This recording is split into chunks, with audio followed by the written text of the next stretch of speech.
Non perdete l'opportunità di restare sempre aggiornati con i nostri video. Iscrivetevi e attivate le notifiche per non perdere nessun nuovo contenuto.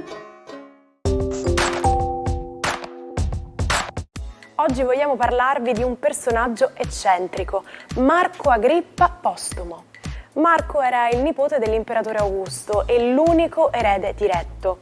Tuttavia era tutto tranne che adatto a un ruolo pubblico. Il suo carattere scontroso portava a improvvisi scoppi di ira e sbalzi d'umore. Ma c'era qualcosa che faceva battere il cuore di Marco: la pesca. Si identificava addirittura con il dio Nettuno. Tuttavia la seconda moglie di Augusto, Livia, riuscì a cacciarlo sull'isola di Pianosa. Il fedele schiavo di Marco, Clemente, decise di liberarlo, ma al suo arrivo Marco Agrippa era già stato ucciso. Ci salutiamo con la frase del giorno. Pensare è difficile, per questo la maggior parte della gente giudica. Noi vi aspettiamo domani con delle nuove curiosità, perché siamo convinti che la base del pensiero critico sia l'informazione. A domani, buona giornata dalla vostra Martina.